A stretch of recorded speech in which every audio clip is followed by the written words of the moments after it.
UKLO 1 year masters. No IELTS required up to 5 years visa. High visa success rate. Hello guys, welcome to hit TV. Present మనతో ఉన్నారు senior director and senior political analyst Immandi Ramarao garu. Sir నమస్తే sir. నమస్తే బాబు. Sir, ఈరోజు జగన్మోహన్ రెడ్డి గారు పిఠాపురంకి వెళ్ళారు. ఎందుకు వెళ్ళారంటే పిఠాపురంకి ఎవరైతే వరద బాధితులు ఉన్నారో వాళ్ళని పరామర్శించడానికి వెళ్ళారు. ఈవెన్ అదే వరదలో చాలా మంది రైతులు నష్టపోయారని చెప్పి రైతుల్లో పంట పొలాల్లో దిగి ఎలాంటి కష్టాలు వాళ్ళు చెవి చూస్తున్నారు ఇప్పుడు వరదలు వచ్చిన తర్వాత అని జగన్మోహన్ రెడ్డి గారు పరామర్శించడానికి వెళ్ళారు. ఇది ఎలా చూడొచ్చు అంటారు? ఒక మంచి పనే చేస్తున్నారని అనొచ్చు కదా. మంచి పని చేస్తే వాళ్ళకి ఏదైనా కనీసం వాటర్ ప్యాకెట్లు ఇవ్వాలండి, బాటిల్స్ కాకపోయినా. అది మంచి పని, దాహార్తిని తీర్చే మంచి పని. తర్వాత పార్టీలు తీసి పక్కన పెట్టండి. ఆ ప్రజలు నేను నమ్ముకొని ఓట్లు వేసి అంతకుముందు గెలిపించారు. ఆ గ్రాటిట్యూడ్ ఉండాలి కదా. వీటి కెలామిటీస్ ఏర్పడినప్పుడు పార్టీలు ఖచ్చితంగా పనిచేయాలి. అది ఎవరికైనా తెలుసు. మరి నీ తెలియకుండా ఉందా? పవన్ కళ్యాణ్ తాలూకు ఇలాకా అని అందరూ అనుకుంటుందే కదా. నువ్వు వెళ్ళడంలో ఏంటి నీ ఇలాకాలాగా వచ్చానయ్యా ఏం పీకారు అని చెప్పడానికి ఒక వేగా అనుకుంటున్నాడు. కానీ ఇదే 10 రూపాయలు ఖర్చు పెట్టాడా ఆయన? పోనీ తీరా నువ్వు వెళ్ళావు, నిన్నెవరు స్వాగతించారు? నీకే విధంగా ఆహ్వానించారు? నువ్వు ఏ విధంగా భరోసా ఇచ్చావు? ఎవరో మామూలుగా ఈ జాతీయ విపత్తు వచ్చింది, వరదలు ఉధృతంగా వచ్చాయి, దీనికి నీ వంతు సహాయం ఎంత అది చెప్పాలి. తెరా వెళ్ళి 4 అది పొలిటికల్ ప్రెస్ మీట్ పెట్టి మాట్లాడుతుంటే ఎంతమంది కేకలు వేశారు, ఎంతమంది చీపోమన్నారు, ఇవన్నీ ఆలోచించుకోవాలి కదా. అయితే ఒకటి, ఇది హ్యూమన్ నేచర్ ఎలాగుంటుందంటే, ఎవరైనా వ్యక్తుల్ని తిట్టినప్పుడు మీరైనా సరే వాళ్ళు తప్పు ఉన్నప్పుడు కూడా మనం మండి పడినప్పుడు తిట్టినప్పుడు వెనక్కి పోరా అన్నప్పుడు ద ఇమీడియట్ రియాక్షన్ ఎలాగొస్తుందంటే, అయ్యో ఏ అనవసరం తిట్టేశాం కదా, ఎంత ముఖ్యమంత్రి కదా అని సింపతి ఓ 10% గెయిన్ అవుతుంది. దీంట్లో ఆంతర్యం ఇది. మామూలుగా పరామర్శించడానికి వచ్చినప్పుడు వాళ్ళు ఏంటంటే వాళ్ళు చేసినటువంటి నష్టం కానీ వాళ్ళకి చేసిన ద్రోహం అంతా గుర్తుండి ఏదో విధంగా వాళ్ళని తరిమి కొడతారు. కానీ తరిమి కొట్టిన వెంటనే ఆలోచించుకుంటారన్నమాట, మనం చేసింది కరెక్ట్ కాదు కదా అని. అలాగా సెంటిమెంటల్గా ఒక 10% మనుషుల్ని తన వైపు తిప్పుకోవడం కోసం చేసిన ప్రయత్నమే ఇది. సార్, ఇదే జగన్మోహన్ రెడ్డి గారు ఏమంటున్నారంటే, ప్రతిసారి ఏదో ఒక ఇలాగే ఫ్లడ్స్ ఏదైతే వరద బాధితులు ఉన్నారో వాళ్ళ దగ్గరికి వెళ్ళి పరామర్శించి ఎప్పుడైనా జగన్మోహన్ రెడ్డి గారు ప్రెస్ మీట్ పెడితే ఒకే ఒకటి అంటున్నారు, ఏదైతే సూపర్ 6 ఏదైతే అది అమలు చేయలేదు. అండ్ ఇంకోటి ఏంటంటే మ్యాన్ మేడ్ ఫ్లడ్స్. ఇప్పుడు కూడా జగన్మోహన్ రెడ్డి గారు వరద బాధితులు అక్కడ ఉన్న పిఠాపురం వెళ్ళి పరామర్శించి ఇప్పుడు దాకా ప్రెస్ మీట్ పెట్టి కూడా అదే మాట్లాడబోతున్నారు అని మేము భావిస్తున్నాం. ఎందుకంటే రెడ్ బుక్ అని ఒక ప్రస్తావన తీసుకొస్తారు. రెడ్ బుక్ అని ప్రస్తావన తీసుకొచ్చిన వెంటనే ఇంకోటి ఏంటంటే సూపర్ 6 అనేది అది అమలు చేయలేదు. ఇంకోటి ఏంటంటే క్విక్ రియాక్షన్ లేదు ప్రభుత్వం నుంచి. ఏదైతే వరదలు పంట పొలాలు ఇంత నష్టం వచ్చినా గవర్నమెంట్ తరఫు నుంచి క్విక్ రియాక్షన్ లేదు. ఇంకోటి ఏంటంటే సెంట్రల్ గవర్నమెంట్ మీ వల్లే నడుస్తుంది కదా, సెంట్రల్ గవర్నమెంట్ నుంచి నిధులు ఎక్కడ, క్విక్ రియాక్షన్ లేదు. ఏదైతే పంట పొలాల దగ్గర నష్టపోయారో ప్రజలకు అని చెప్పి, దీనికి ఏమంటారు మీరు? మీరు కళ్ళు మూసుకొని మాట్లాడితే ఎవరైనా సమాధానం చెప్తారండి. ఇప్పుడు వరద బాధితుల్ని కూటమి ప్రభుత్వం ఏ విధంగా ఆదుకుందో ప్రజలందరికీ తెలుసు. 1. 2, వాళ్ళకి భోజన సదుపాయాలు కానీ, బట్టలు కానీ, లేకపోతే కూరగాయలు కానీ, ఏదైనా మిగతా కార్యక్రమాలన్నీ కూడా సజావుగా పోయేలాగా కూటమి ప్రభుత్వం, ఎస్పెషల్లీ జనసేన సభ్యులు కూడా పాలు పంచుకుంటున్నారు. వాళ్ళ వంతు సేవలు చేస్తూనే ఉన్నారు. 1. 2, ఆ రోజు ఇల్లు కొట్టుకుపోతుంటే ఆ రోజు నువ్వు ప్రకటించావు, ఎంత ₹1 కోటి ప్రకటించావు.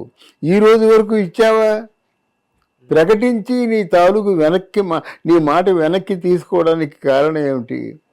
ఎవరైనా అంటారు కదా, నువ్వు ఏదో ఒక పూట అన్నం పెట్టి అందరికీ అన్నం పెట్టి మాట్లాడు.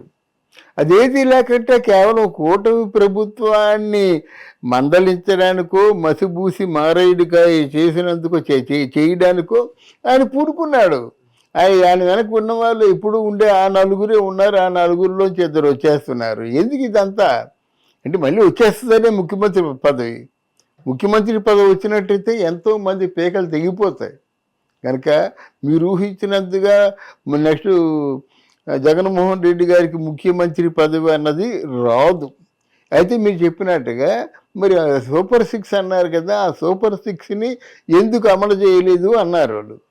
సూపర్ 6 కంటే అతీతంగా ఎంతో అంత ఆంధ్రప్రదేశ్కి నిజంగా స్వర్ణాంధ్రప్రదేశ్ చేసే అంత పనులు చేశారు, చెప్పటం లేదు. ఆ పనులు కూడా ఎలాంటి ప్రణాళికలు వేసుకున్నారంటే పంచాయతీరాజ్ వాళ్ళు 400 ఉన్నట్టయితే 400కి లక్ష ఇచ్చారు. అర్థమైందా? అందువల్ల అటువంటి ప్రణాళికలు ఉన్నప్పుడు పంచాయతీ వైజ్గా డివైడ్ చేసేసి మీరు సుభిక్షంగా ఉండండి. అలాగే జిల్లాల వైజ్గా పరిశ్రమలు డివైడ్ చేసి ఇక ముందు అధికార వికేంద్రీకరణ జరుగుతుందన్నమాట. అంటే వ్యాపార నిమిత్తం కానీ పరిశ్రమల నిమిత్తం కానీ ఈ మొత్తం ఆంధ్రదేశంలో ఉన్నటువంటి బిగ్గర్ టౌన్స్ అన్నిటికి కూడా వికేంద్రీకరణ జరిగి అక్కడ పరిశ్రమలు వస్తాయి.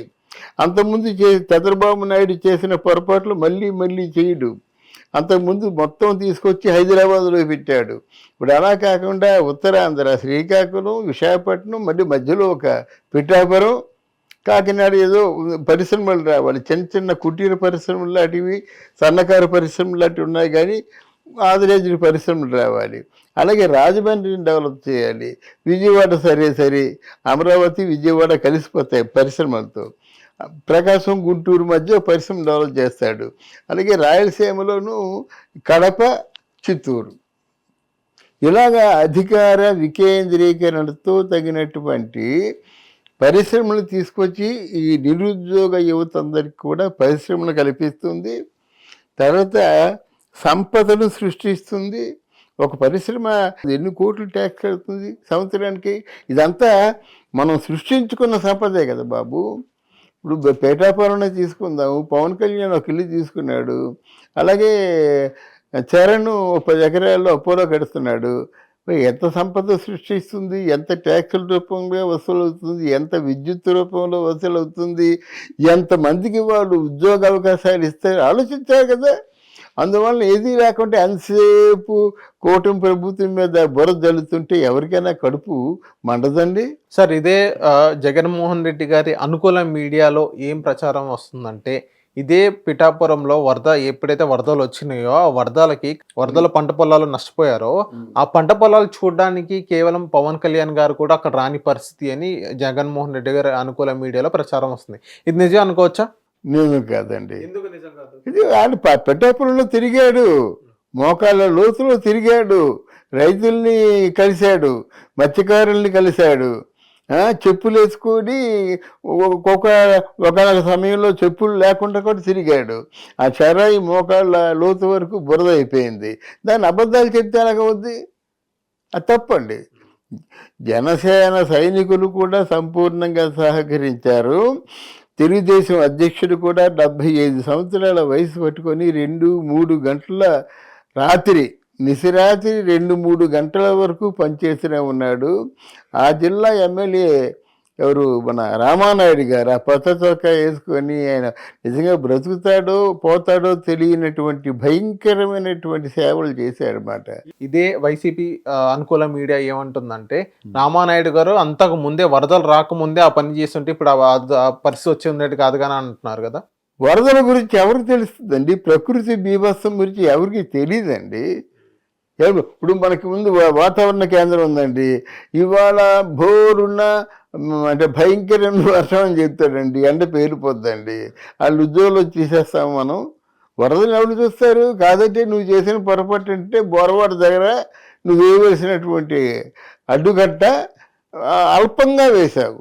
అది ఇంకొక 3 లేయర్స్ వేసినట్టయితే బ్రహ్మాండంగా కలిసిపోయేది అన్నమాట.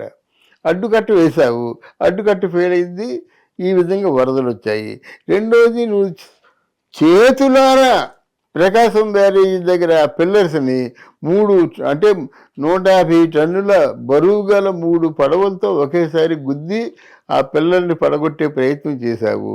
నిజంగా ఆ పిల్లలు కానీ పడిపోయినట్టయితే విజయవాడ మునిగిపోయేది అన్నమాట. నీ 3 పడవలు తెలుసు, వాళ్ళకి గుర్తుపట్టబట్టే నువ్వు ఒక ద్రోహిగా, అది నిరూపణ అయితే రాజద్రోహిగా మొదలు వేయబడుతుంది, దానికి ఒక శిక్ష పడుతుంది. Thank you. Thank you sir. Hit TV app ని డౌన్లోడ్ చేసుకోండి. ఇందులో short news, live news, entertainment movies అన్ని అవైలబుల్ గా ఉన్నాయి. Please download hit TV app. Hit TV app. Hit TV యాప్ని ఫ్రీగా డౌన్లోడ్ చేసుకోండి.